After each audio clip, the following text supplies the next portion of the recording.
They looked perfect on stage with their beautiful voices blending together. But behind every smile was a fight that nobody could see. Pentatonix seemed like they had everything. Their videos got millions of views. They won big awards.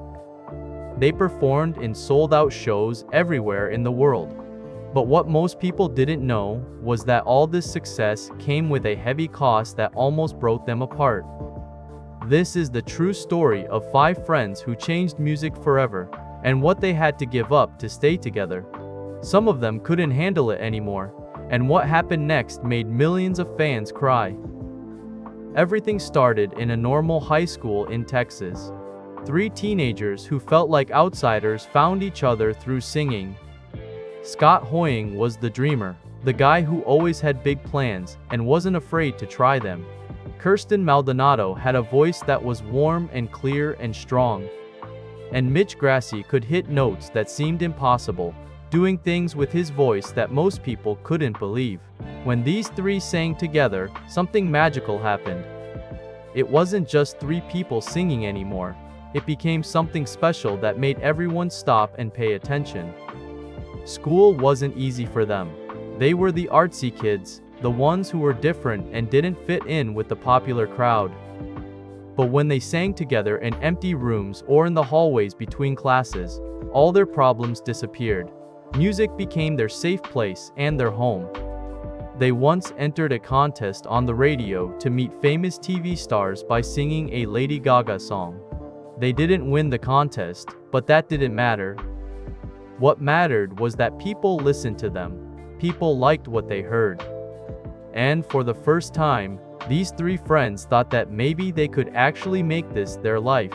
Time passed, and Scott went away to college in California. He joined a famous singing group there and learned a lot about music. But even though he was singing with talented people, he kept thinking about Mitch and Kirsten back home. He missed what they created together. Then he heard about a TV show that was looking for singing groups to compete. Something inside him said this was their big chance. But there was one big problem. The show needed groups with 5 people, and they only had 3. That's when luck stepped in. Scott found Abby Kaplan, a guy whose voice was so deep it felt like thunder when he sang. Abby wasn't just good, he was trained and had lots of experience. His voice didn't just add something extra, it became the base that held everything together. Then they found Kevin Olusola, someone who had become internet famous for doing something nobody had seen before. He could play a musical instrument called the cello while making beat sounds with his mouth at the same time. It sounds crazy, but Kevin made it look simple. He brought something totally unique to the group. These 5 people only met one day before they had to perform on TV. Just one day to see if they could work together. But when they got on that stage and started singing, something amazing happened. Their voices fit together perfectly. They took chances that other groups were too scared to try. They didn't just sing popular songs the normal way, they completely changed them and made them sound brand new. Week after week, they were the best group in the competition. Every time they sang, people loved them more. When they won the show in 2011, it felt like it was meant to be.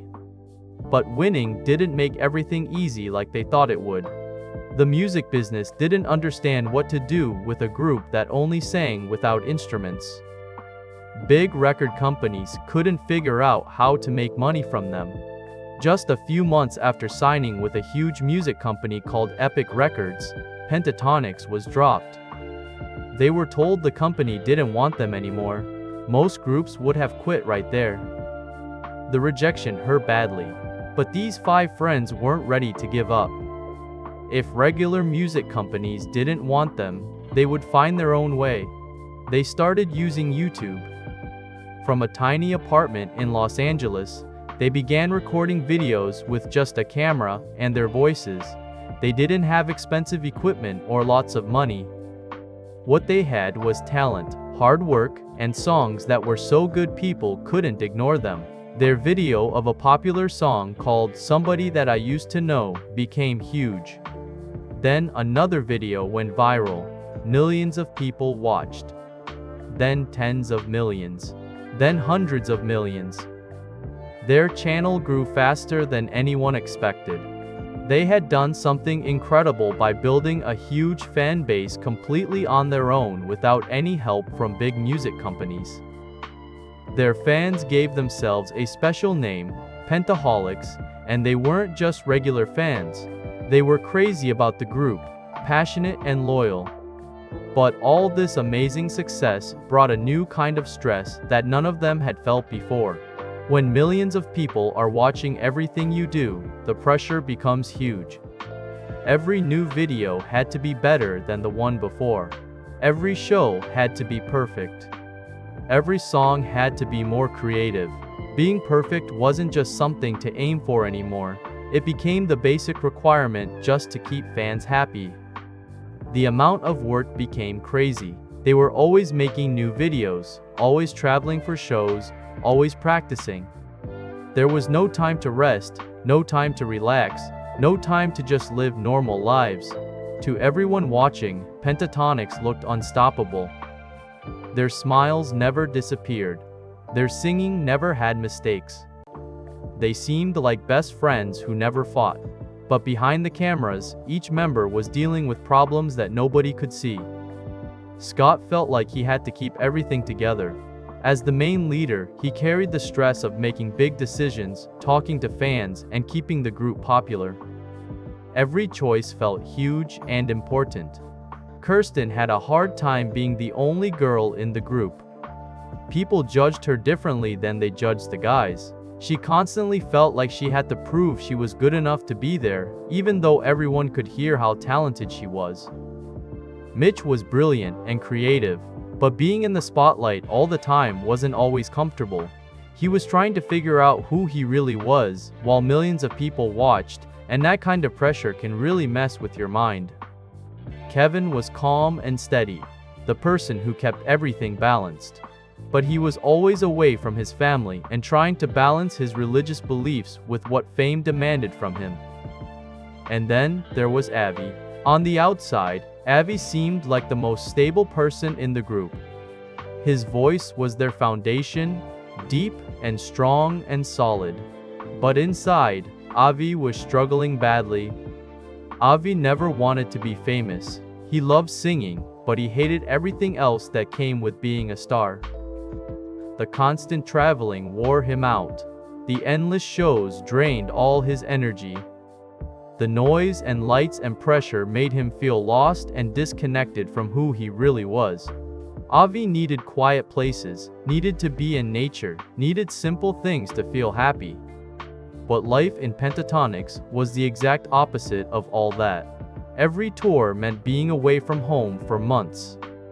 Every photo shoot and interview and practice session required him to pretend to be someone he wasn't. He loved the other members like they were his family. That's what made everything so painful. Leaving them seemed impossible, but staying was slowly killing him inside.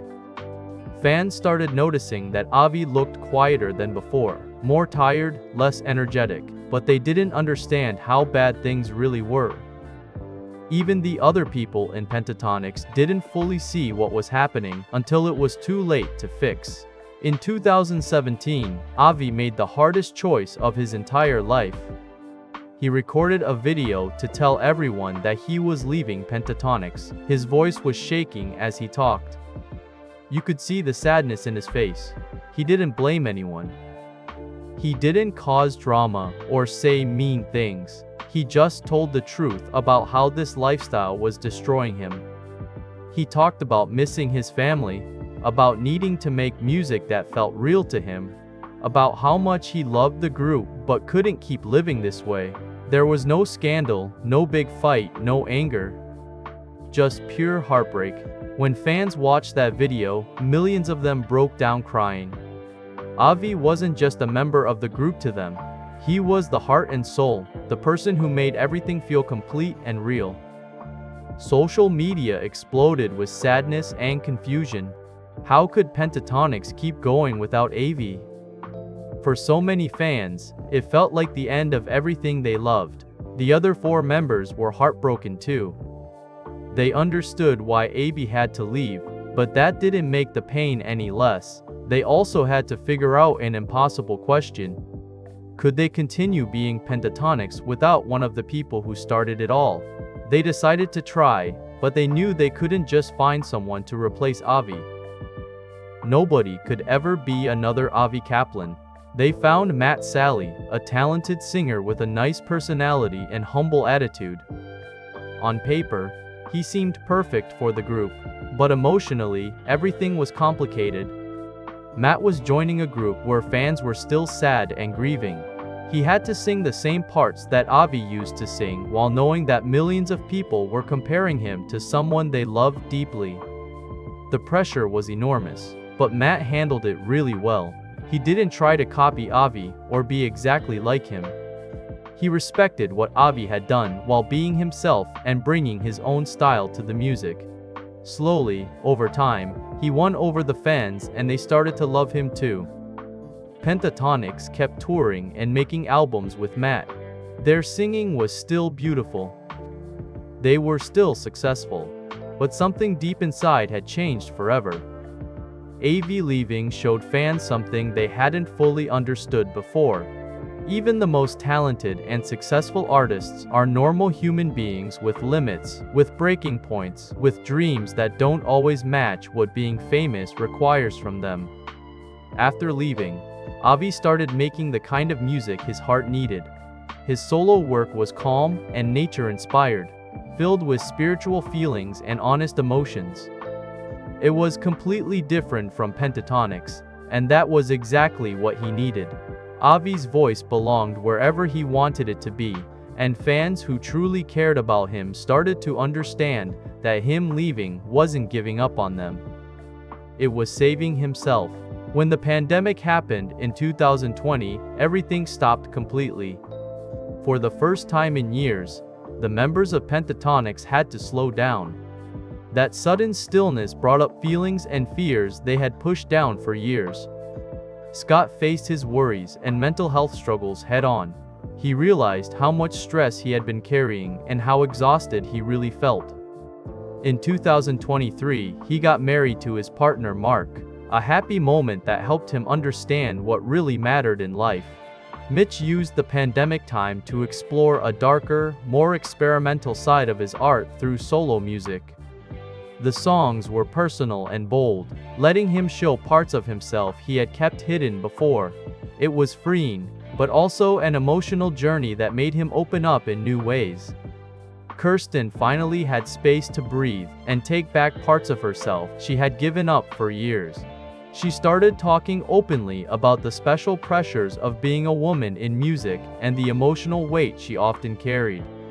She went back to making solo music and found her voice again as her own artist, not just part of a group. Kevin became a dad, and it completely changed how he saw everything. The fast touring life that once excited him now felt wrong for what he wanted for his family. He focused more on his faith and made a very personal album that talked about his transformation and growth. And Matt kept building his place in the group, going from being the new guy to becoming someone they couldn't imagine the group without. Today, Pentatonix is still together and still doing well. Their tours sell out completely. Their holiday videos are something millions of families watch together every year. Their YouTube channel has billions of views from people all over the world. But they work differently now. They protect their mental health more carefully. They make music because they want to connect with people, not because they feel forced to. They've learned that harmony isn't about being perfect all the time. It's about being honest and growing, and letting yourself change when you need to. Their story isn't just about music and singing. It's about what happens when normal people get pushed to their breaking point by success. It's about the cost of being famous and the bravery it takes to admit when something isn't working anymore. It's about friendship surviving even when one person has to walk away to save themselves. Pentatonix prove that you can change, grow, lose important members, and still keep creating something beautiful and meaningful. The sad part of the Pentatonix story was never a public fight or scandal.